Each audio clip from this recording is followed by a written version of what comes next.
Hello दोस्तों, कोई catch में आपका स्वागत है। हम लोग करंट अफेयर सीरीज को लगातार आप लोगों तक पहुंचाते रहे हैं, क्योंकि 12 फरवरी को पेपर है बीपीएससी का, और बीपीएससी का पेपर है 12 फरवरी को, तो उसी को ध्यान में रख के करंट अफेयर बनाए जा रहे हैं। इसके अलावा अन्य एग्जाम के लिए भी ये उपयोगी है। ठीक है, इन सबसे पहला पेपर बीपीएससी का है, इसलिए उसके करंट अफेयर बनाए जा रहे हैं, और लगातार आप लोग उसको नोट करते रहिएगा, क्योंकि टाइम बहुत कम बचा हुआ है और मात्र 1 महीने का टाइम बचा हुआ है आप लोगों के पास इसको, ये जो है करंट अफेयर को, हर चीज़ को पढ़ने के लिए।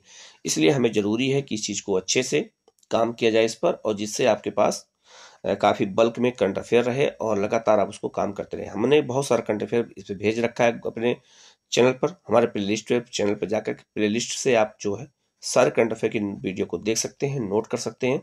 हमने अभी लगभग कम से कम 500 से 600 करंट अफेयर की न्यूज अभी तक हमने हम डाल चुके हैं अपने चैनल पे, तो आप लोग वहां से नोट कर लीजिएगा। हम लोग आज करंट अफेयर की ओर आगे बढ़ते हैं, और पहली करंट अफेयर की न्यूज है, भारतीय ओलंपिक संघ की पहली महिला अध्यक्ष कौन बनी है? ये पीटी उषा जो है, पीटी उषा काफी फेमस रही हैं, हमारे यहाँ एथलीट में रही हैं, और उनको जो है ये पहली प्रेसिडेंट बनी है किसकी? तो ये बनी है भारतीय ओलंपिक संघ की। हर देश में ओलंपिक संघ होता है, वैसे भारत में भी ओलंपिक संघ है, जहाँ पे महिलाओं और पुरुषों जो जितने खिलाड़ी होते हैं उनको ओलंपिक के लिए तैयार किया जाता है। तो उसकी अध्यक्ष बनाई गई है कौन? पीटी उषा। ठीक है, इनको बनाया गया, काफी फेमस रही हैं, इनको बनाया गया है, हो सकता है एग्जाम में ये पूछा जा सके आपसे। दूसरा क्वेश्चन है, पीएम मोदी ने किस राज्य में मोपा अंतर्राष्ट्रीय हवाई अड्डे का उद्घाटन किया है? गोवा में। आपसे एग्जाम में पूछा जा सकता है कि ये मोपा अंतर्राष्ट्रीय हवाई अड्डा किस राज्य में है, तो बताना है गोवा में है। इसका उद्घाटन किसने किया? भारत के प्रधानमंत्री ने किया है।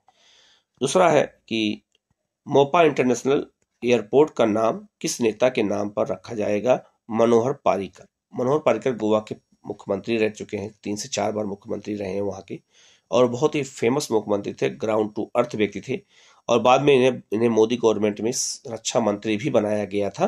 तो मनोहर पार्रिकर का जीवन बहुत सादगी जीवन था, बहुत साधारण व्यक्ति से वो उठ करके और भारत के रक्षा मंत्री के पद तक पहुंचे थे। तो उनकी याद में, मनोहर पार्रिकर की याद में जो है ये मोपा इंटरनेशनल एयरपोर्ट का नाम मोदी ने इसको रखा है, मोदी गवर्नमेंट ने। इसके अलावा है, आयुष्मान भारत स्वास्थ्य कार्ड बनाने के मामले में कौन सा राज्य शीर्ष स्थान पर रहा है? जम्मू कश्मीर। याद रखिएगा, जम्मू कश्मीर बहुत अच्छा काम किया, जब से 370 हटा वहां पे, तब से बहुत जगह पे बहुत विकास के काम हुए हैं।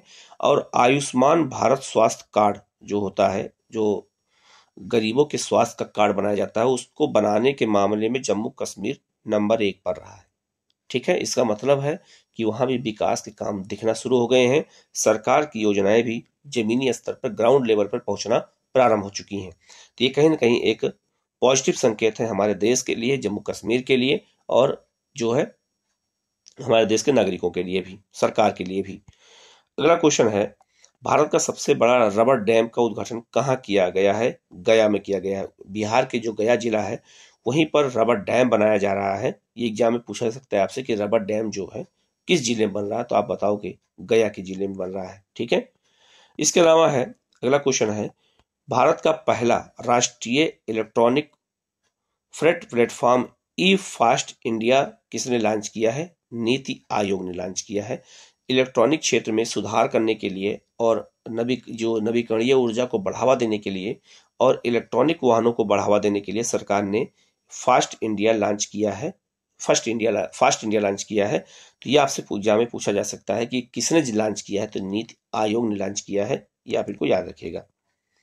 एक बहुत इंपॉर्टेंट क्वेश्चन है, हमारे देश में विश्वविद्यालय बनते हैं एजुकेशन के लिए, खेल के लिए भी विश्वविद्यालय बनाया गया है, रेलवे के लिए विश्वविद्यालय बनाया गया है। गुजरात के बड़ोदरा में खेल विश्वविद्यालय बनाया गया, कहाँ पर? मणिपुर में।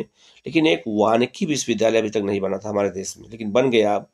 तो भारत का पहला वानिकी विश्वविद्यालय किस राज्य में स्थापित किया जाएगा? तेलंगाना में। ठीक है, तेलंगाना में भी स्थापित कर दिया भी गया है। और ये पूछा जा सकता है एग्जाम में कि भारत का पहला वानिकी विश्वविद्यालय कहाँ बन रहा है, तो तेलंगाना बन रहा है। जंगल को, वन को बढ़ाने के लिए, रिसर्च करने के लिए, अनुसंधान करने के लिए, शोध करने के लिए काम किया जा रहा है। नेक्स्ट क्वेश्चन है, भारत का पहला हिमस्खलन निगरानी रडार कहाँ स्थापित किया गया है? सिक्किम में। सिक्किम एक पर्वतीय स्टेट है, यहाँ पे हिमालय है और यहाँ पर बहुत ज़्यादा हिमस्खलन होता है। जैसे भूस्खलन होता है, लैंडस्लाइड होता है, पहाड़ों से मिट्टी कट के नीचे गिरती है, वैसे पहाड़ों से कटकर बर्फ के बड़े बड़े टुकड़े वो जमीन पर नीचे की ओर सरकते रहते हैं और बड़े बड़े गांव के क्षेत्रों को प्रभावित कर देते हैं। अगर वहाँ पहाड़ पर कोई गांव घर होता है तो नष्ट हो जाते हैं।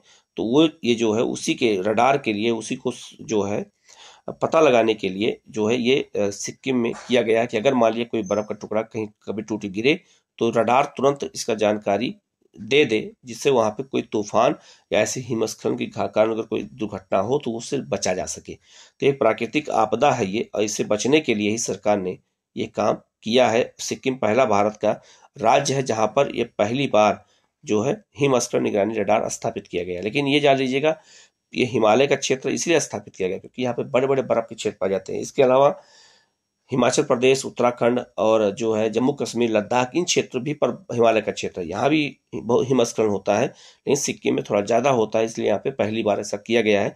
आने वाले समय में इन स्टेटों में भी किया जा सकता है। नेक्स्ट क्वेश्चन बहुत इंपॉर्टेंट है कि किस राज्य में दक्षिण भारत के पहले नैनो यूरिया कारखाने की आधारशिला रखी गई है? वो है कर्नाटक।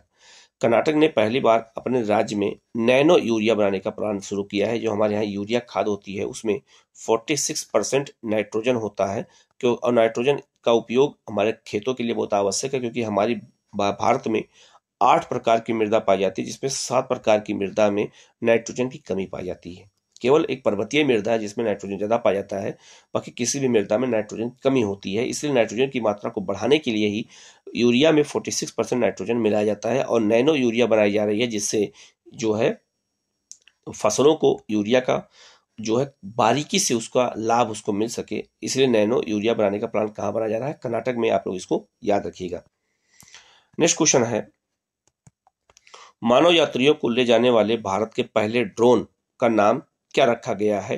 वरुण। हमारे देश में एक पूछा जा सकता है कि वरुण हाल में चर्चा में रहा, क्यों? तो बताओगे आप। यह भारत के पहले ड्रोन का नाम है जो मानव यात्रियों को ले जाता है। अभी हमारे यहाँ ड्रोन मानव यात्री को नहीं ले जाते, लेकिन पहली बार ऐसा हुआ है कि मानव यात्रियों को भी ड्रोन ले जा सकता है, और वो भारत का पहला ड्रोन है। उसका नाम क्या है? वरुण। ये आप लोग याद रखिएगा, एक एग्जाम में पूछा जा सकता है। इसके बाद है, दक्षिण कोरिया के पहले चंद्र मिशन का नाम क्या है? दानोरी। दानोरी जो है दक्षिण कोरिया देश जो है उसका जो है पहला चंद्र मिशन है, चांद का मिशन है, उसका दानोरी नाम है। लेकिन हमारे यहाँ भी चंद्र मिशन है, हमने भी चांद पर 2 बार मिशन भेज चुके हैं। हम 2024 में तीसरी बार भी मिशन भेजने जा रहे हैं। ठीक है, तो 2022, 23 और 24 हमारे लिए काफी इंपॉर्टेंट रहेगा। तो दानोरी जो है चंद्र मिशन है किसका? दक्षिण कोरिया का। और भारत का चंद्र मिशन का नाम है चंद्रयान। नाम है हमारे यहाँ चंद्रयान। हमने चंद्रयान 1 भेजा, चंद्रयान 2 भेजा, अब हम चंद्रयान 3 को बनाने का प्लान बना रहे हैं। तो हम जो याद रखिएगा, हमारे देश के जो चंद्र मिशन है उसका नाम है चंद्रयान है, और दक्षिण कोरिया के चंद्र मिशन का नाम है दानोरी नाम है। ठीक है। नेक्स्ट क्वेश्चन है कि प्रधानमंत्री नरेंद्र मोदी ने राजस्थान के बांसवाड़ा में स्थित मानगढ़ धाम को राष्ट्रीय स्मारक घोषित किया। ठीक है, याद पूछा जाएगा कि मानगढ़ धाम कहाँ पर है? तो ये जो है राजस्थान के बांसवाड़ा जिले में, इसे राष्ट्रीय स्मारक घोषित किया गया है। मानगढ़ धाम ब्रिटिश सेना द्वारा मारे गए लगभग 1500 आदिवासियों का एक स्मारक है। ये भी पूछा जा सकता है कि अभी हाल में बांसवाड़ा में मानगढ़ धाम में जो राष्ट्रीय स्मारक बनाया गया है वो क्यों फेमस था? तो ब्रिटिश काल में क्या था कि ब्रिटिश सेना ने यहाँ पर 1500 आदिवासियों को की हत्या कर दी थी, तो उन्हीं 1500 आदिवासियों के याद के रूप में यह स्मारक बनाया गया है। ये कहाँ पे है? राजस्थान के बांसवाड़ा में है, और क्योंकि सेंट्रल गवर्नमेंट ने बनाया है तो आपसे एग्जाम में ये पूछा जा सकता है। नेक्स्ट क्वेश्चन है, भारत का पहला कार्यात्मक रूप से साक्षर आदिवासी जिला कौन सा बन गया है? मंडला जिला मध्य प्रदेश का। क्यों ऐसा फेमस हुआ है ये? और दूसरा एक याद रखना है, ये भारत का पहला है, और ये कार्यात्मक रूप से क्या होता है ये जान लेते हैं। और साक्षर, कार्यात्मक रूप से साक्षर किसे कहते हैं? इसमें यह होता है कि जब आप डिजिटल मोबाइल चलाना, वित्तीय वित्तीय ये बैंक के कारोबार को मोबाइल पे देख सकते हैं, इंटरनेट के माध्यम से कोई काम कर सकते हैं, इंटरनेट के माध्यम से आप कोई फॉर्म भर सकते हैं। तो जब आप इंटरनेट के माध्यम से साक्षर होते हैं तो उसी को कार्यात्मक रूप से साक्षर कहा जाता है। और ऐसा पहला आदिवासी जिला बन गया है कौन सा? मंडला। ऐसा क्यों, मंडला को क्यों चुना गया? कि मंडला में आदिवासी ज़्यादा हैं और यहाँ पर उनके साथ बहुत फ्रॉड होता था, बैंकिंग फ्रॉड ज़्यादा होता था, उनके साथ लोग धोखाधड़ी कर लेते थे।